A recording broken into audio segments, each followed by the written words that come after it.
이러한 이 게임은 단순히 현실을 모방하는 것에 그치지 않고 새로운 현실을 창조하게 되는 거죠.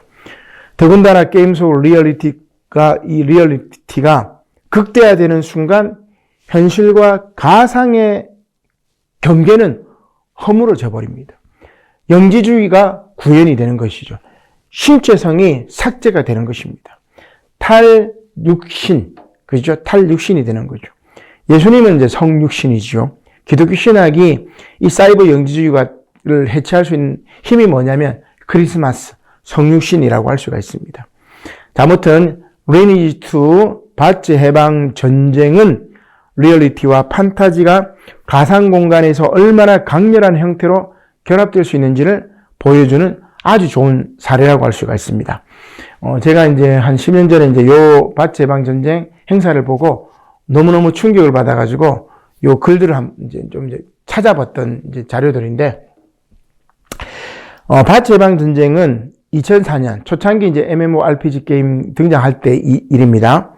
2004년 6월부터 2008년 3월까지 4년 동안 리니지 2 바츠라는 서버입니다. 이 서버에서 발생했던 인터넷 전쟁을 말합니다. 앞서 제가 이제 드래곤 나이츠 DK라고 이야기했죠. 독재자로 유비되는 이 DK 혈맹, 이 DK 혈맹이 철권 통치로 사냥터라는 생존의 터전을 봉쇄를 해버립니다. 여러분 이 리니지에 들어가면 이제 캐릭터 레벨을 올리려면 뭐를 캐야 돼요. 우리가 이제 금은 보화나 음식이나 물을 캐는 것처럼. 근데 그것을 캐는 그곳에다가 뭡니까? 철조망을 쳐버리고 지나가는 플레이어들을 그냥 때려 죽여버립니다. 플레이어 킬러죠. 옛날에 이런 용어들이 있었죠. 플레이어 킬러를, 현실에서 이제 그렇게 하는 것을 우리가 현피라고 이야기합니다. 현실할 때 현에다가 플레이어 킬러 할 때 플레이어 할 때 P를 합쳐가지고 현피. 그러니까 현실에서 맞짱 뜨는 걸 말하는 거죠. 자, 아무튼 이런 식으로 척살의 공포에 떨던 피지배 계급 민중들이 일으켰던 전쟁이 바로 바츠 해방 전쟁입니다. 근데 전투력이 레벨이 낮아요. 1, 2단계. 근데 이 전투력 레벨이 높은 100이나 이렇게 되면 상대가 안 됩니다, 여러분. 상대가 안 돼요. 이 전투력이 낮은 저 레벨의 민중들은 바츠 연합군을 형성해가지고 DK 혈맹을 중심으로 한 지배계급 동맹군들과 싸웁니다. 근데 그냥 화살바지가 되는 거죠. 우리 전란인가요? 부산국제영화제 개막자로 나왔던 전란에 보면은, 그 당시 임진왜란은 마찬가지예요. 우리 조선의 군사들이 일본의 조총 앞에서는 그냥 떨어지는 낙엽입니다. 이제 그 정도보다 더한, 화력의 차이, 무력의 차이라고 볼 수가 있겠죠. 자, 이렇게 화살바지로 이렇게 죽어가는 이제 이 저레벨 캐릭터들의 대응 방법이 뭐겠습니까? 캐릭터를 올려야 되는데 올릴 수가 없어요. 인해 전술입니다. 인해 전술로 쌓았습니다. 이 전쟁에 참여한 사용자가 연인원 20만 명입니다, 여러분. 연인원 20만 명이 이 전쟁에 참여했다는 것은 정말 엄청난 전쟁이었죠. 마치 일리아드나 삼국지 혹은 성경의 여호수아나 사사기를 보는 듯합니다. 해방전쟁, 이 바츠 해방전쟁 안에는 현실 세계가 그대로 옮겨져 있습니다. 신분 차별과 권력의 횡포, 혁명과 좌절, 전쟁과 독재, 사랑과 죽음, 기만과 배신, 전술과 희생, 정의와 자유, 영웅의 탄생과 죽음, 숭고한 희생과 가치, 그리고 동지와 감격의 눈물, 수많은 참여자들에 의해서 정말 쓰여진 한편의 웅대한 대서사시가 바츠 해방 전쟁입니다. 호메로스의 일리아드나 오디세이만큼 지금 젊은 아이들에게는 지금은 아이들이 아니죠. 그 바츠 해방 전쟁에 참여했던 지금 30, 40대 들은 하나의 대서사시로 인생의 경험으로 남아 있는 것이죠. 웅대한 대서사시로 남아 있는 것입니다. 비록 현실에서의 움직임은 아니지만 그 처절하고 절박한 감정적 경험들은 사용자가 만나는 일생일대의 체험이 되는 것입니다. 리니지의 내복단은 이제 이 저레벨 캐릭터를 말합니다. 내복만 걸치고 값싼 뼈 단검 하나만을 들고 다니는 이들인데, 프랑스 혁명 당시에 상킬로드라고 이야기를 하죠. 긴 바지를 입은 빈민층을 말합니다. 그래서 긴 바지를 입은 빈민층인데 이걸 내복단 혹은 뼈검을 갖고 있기 때문에 뼈단이라고 부릅니다. 이 내복단의 주류는 하루 이틀 정도 육성한 레벨 10포인트 전후의 캐릭터입니다. 이들의 공격력은 한 5에서 10포인트밖에 안 돼요. 한 번 공격할 때 상대가 입는 데미지가 그 정도밖에 안 됩니다.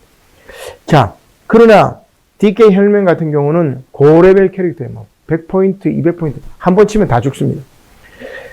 자, 이들이 가상현실을 현실의 시공간적인 제약을 넘어 정의와 자유 그리고 동제라는 고귀한 가치에 연대하기 위해서 이 바트 서버에 막 접속하는 겁니다. 현실보다 더 숭고하고 더 인간화된 공간으로 변모시킬 수 있음을 깨달았던 것이죠. 그래서 제가 이제 그 당시에 이제 리니지2 게임 자유 게시판에 겸댕이 대항이 호소문을 올린 게 있습니다. 전 서버 유저들이여 골기하라. 이거 읽으면서 막 눈물까지는 아닌데 감동을 받았죠. 자, 바츠 서버의 이 전쟁은 일반 유저들의 힘을 이끌어내지 못하면 바츠 연합군이 패배할 것입니다. 단 1렙짜리 캐릭이라도 저레벨 캐릭이죠. 70명이 모여서 DK 혈명에게 공격을 가하면 물리적으로만이 아닌 심리적으로 큰 위축을 가져올 것입니다. 왜냐하면 엄청나게 많은 이 저레벨 캐릭터를 막 죽이잖아, 그죠? 근데 그 저레벨 캐릭터 뒤에는 실제 사람이 있다는 말이에요. 가상 공간이지만 너의 독재에 대해서 우리가 이렇게 반대한다 하면서 몰려드는 겁니다. 자, 이번 전쟁은 바츠 서버만이 아닌 전 서버가 그 결과를 주목하고 있습니다. 특히 거대 혈맹에 억눌려 있는 많은 저주 서버 유저들이 함께 지켜보고 있습니다. 그들에게 희망을 주어야 합니다. 그들에게 자신감을 주어야 합니다. 다시는 어떤 서버에서 이러한 독재가 없도록 해야 합니다. 저는 이제 여기서 감동 깊었는데, 전 지금 이 순간 바로 바츠 서버의 캐릭을 만들어 내복단에 합류할 것입니다. 제 가슴 속에 끓어오르는 피를 주체할 수 없습니다. 그리고 언젠가 사람들에게 자신 있게 말할 것입니다. 그 거대했던 바츠 서버 해방 전쟁의 내복단의 일원으로서 그 자리에 있었노라고. 와, 엄청나죠, 여러분. 물론 게임의 데이터베이스 위를 이동하는 사용자들의 움직임은 가상적입니다. 그가 꿈꾸는 혁명은 다운받은 프로그램 속의 상상일 뿐입니다. 그러나 현실 공간의 체험이 사용자의 인생이 되듯이 가상 공간의 체험도 사용자의 인생이 되는 것 아니겠습니까? 비록 현실에서의 움직임은 아니지만 그 처절하고 절박한 감정의 경험들은 사용자가 만나는 일생일대의 체험이 되는 것이죠. 리니지에서 작은 혈의 군주로 있다가 사소한 문제로 거대 혈맹의 공격을 받게 되어서 비겁하게 도망가지 않고 정식 혈전을 요청했어요. 그리고 처절하게 전상 경험이 있는 한 내복단은 또 이렇게 이야기합니다.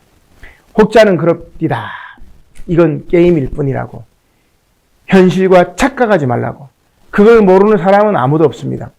그런데도 불구하고 왜 유저들이 이렇게까지 그러는 것인가에 대해서 말씀하신다면 딱 한마디만 하겠습니다. 당해본 사람만이 안다. 온라인 게임은 가상현실의 세계입니다. 저는 아직도 그때가 떠오릅니다. 그리고 그립습니다. 정의를 위해 질 것을 알면서도 당당하게 싸우다 죽어간 혈연들이 너무나 그립습니다. 그리고 그때의 행동에 대해 단 한 번도 후회해 본 적이 없습니다. 이번 바츠 해방 전쟁에서 그렇게 자랑스럽게 싸울 것입니다. 비록 제 자신 한 명은 큰 힘이 되지 못할지라도 작은 힘이 모이면 어떠한 것도 무너뜨릴 수 있다는 것을 확실히 보여주겠습니다. 그죠?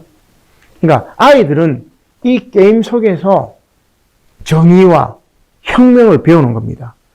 그렇게 배웠던 아이들이 이게 현실적인 힘으로 뭡니까? 촛불 혁명으로 또 이어지는 거죠. 이어졌던 것이죠. 어떻게 보면. 자, 문제는 이겁니다. 결국 바츠 연합군이 리니지2의 중추인 DK 혈명의 아덴성을 집단 지성과 공성전을 통해 가지고 점령하는 데 성공을 했습니다. 이로써 바츠 해방 전선이 성공적으로 끝나는 줄 알았는데 혁명 성공 후에 바츠 연합군이 어떻게 해요? 여러분, 이익을 가지고 서로 분열하면서 싸워버린 겁니다. 결국 DK 혈명이 한 행동과 똑같은 행동을 벌이게 되고 그 틈을 타서 DK 혈명이 다시 세력을 잡게 되면서 원점으로 돌아갔던 이야기가 바로 바츠 해방 전쟁이었습니다. 저는 이걸 보면서 우리 민주주의가 바로 그랬다는 생각이 들었어요.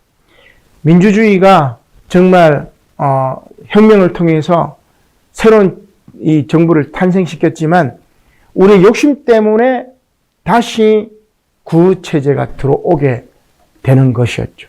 그래서 저는 이 바츠 해방 전쟁을 통해서 현실을 봅니다. 앞으로 우리 현실 똑같아요. 이 바츠 해방 전쟁을 통해서 성경을 읽습니다. 성경도 똑같아요. 그렇게 구원을 받았지만 하나님의 사랑을 받았지만 교만하고 오만해서 뭐예요? 타락해버립니다. 다시 또 외치고 사사기의 그 패턴을 다시 보는 것 같은 거죠. 이게 우리가 게임을 통해서 신앙적인 어떤 교훈들도 받을 수 있고 그 다음에 이 게임을 통해 가지고 삶의 지혜를 얻을 수 있다. 그런 이야기입니다.